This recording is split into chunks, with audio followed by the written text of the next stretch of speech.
Music.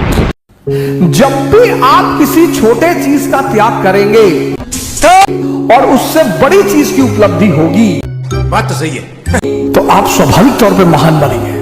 देश के जाने माने लोग अब राजनीतिक भाव छोड़ करके वह सेवा नीति भाव से राजनीतिक दल में हो रहे हैं शामिल। जी हाँ, मैं हूं तेज बहादुर कुंज और आप देख रहे हैं भारतीय द्वापरारी। देश के जाने माने शिक्षक एवं भारतीय प्रशासनिक सेवा के तौर पर शिक्षक के पढ़ाने का अंदाज ने देश में कई प्रकार के जाबाज पैदा कर दिए हुए हैं। ये बड़ी अच्छी बात कही आप। इस तौर पर देश के एक प्रसिद्ध शिक्षकों की श्रेणी में अवध ओझा जी हैं, जिनके प्रेरणात्मक वीडियो ने कई प्रकार के युवाओं के स्वप्नों को आज आकार दे दिए हुए हैं।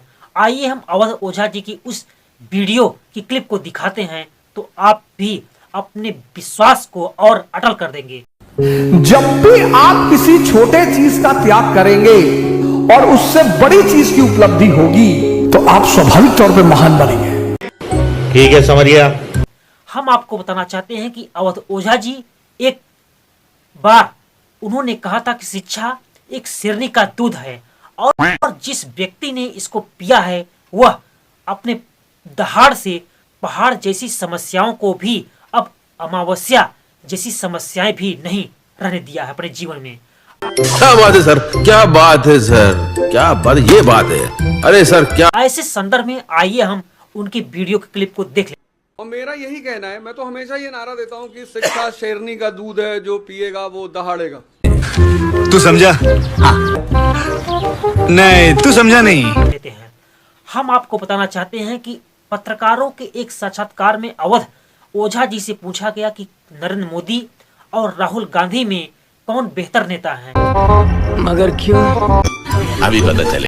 ऐसे तौर पर उन्होंने कहा कि पहले प्रधानमंत्री नरेंद्र मोदी हुआ करते थे, लेकिन अब राजनीतिक के तौर पर राहुल गांधी हैं। अभी मजा आएगा ना। लेकिन अब देश के जाने माने शिक्षक अवध ओझा जी आम आदमी पार्टी में शामिल हो गए हैं। आइए हम उनकी वीडियो की क्लिप को देख लेते हैं, तो स्पष्ट हो जाता है। बेहतर नेता कौन है, नरेंद्र मोदी या राहुल गांधी? रुको जरा, सब्र करो। बेहतर नेता थे नरेंद्र मोदी, अब राहुल गांधी है। अवध ओझा जी के आम आदमी पार्टी में शामिल होने से लोगों ने एवं समाज के लोगों ने एवं सोशल मीडिया पर तर्कों की बाढ़ आ गई है।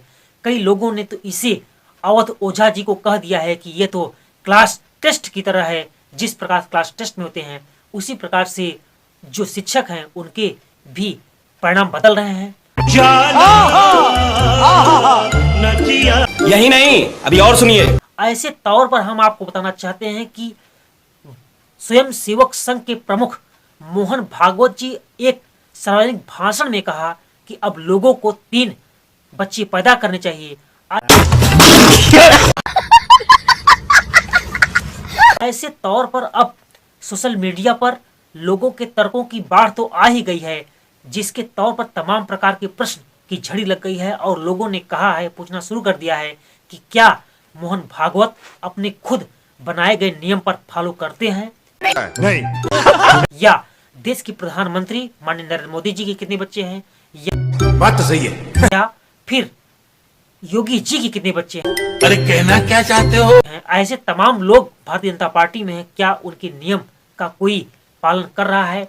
नहीं। मगर क्यों? बताता हूँ। जबकि देश की अर्थव्यवस्था इस समय 5.4 के आसपास जीडीपी के तौर पर है। अरे मुझे चक्कर आने लग गया अब।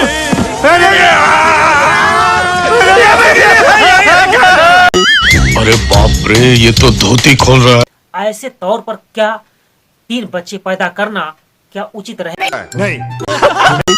ये बड़ी अच्छी बात कही आप। रहेगा? ऐसे संदर्भ में तमाम प्रकार के लोग अपनी बातों को रखना शुरू कर दिए हैं, क्योंकि बेचारे भूल गए होंगे, टेंशन बहुत है ना। कि देश में इसमें जनसंख्या पूरे विश्व में सर्व प्रमुख के स्थान पर है। हम ये सब क्या देखना पड़ रहा है?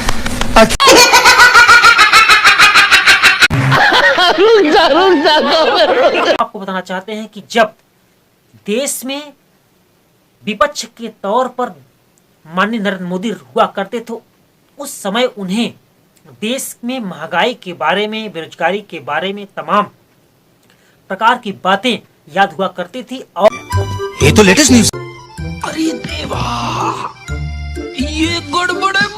और वह देश को एक आईना दिखाने का बेहतर अंदाज में एक दिखाने का काम किया करते थे। लेकिन ठीक है, समझिए।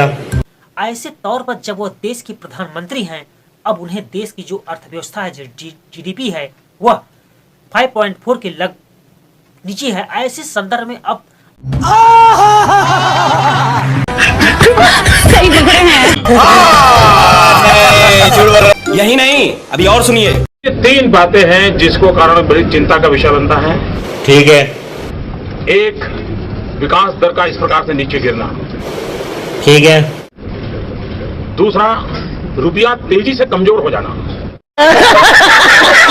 और तीसरा, इन्फ्लेशन इतनी तेजी से बढ़ना। माननीय प्रधानमंत्री का यह वीडियो और विचार क्यों याद नहीं आ रहा है? इसी बात को लेते हुए एक गायिका नेहा राठौर ने कहा है कि वह जनता के मुद्दों के सिपाही हैं, बशर्ते जब वह विपक्ष में रहे तब। अन्य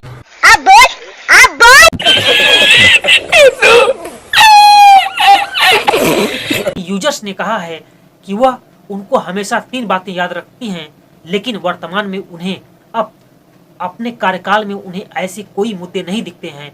ऐसे तौर पर अब देखना कैसे कैसे लोग रहते चाहिए।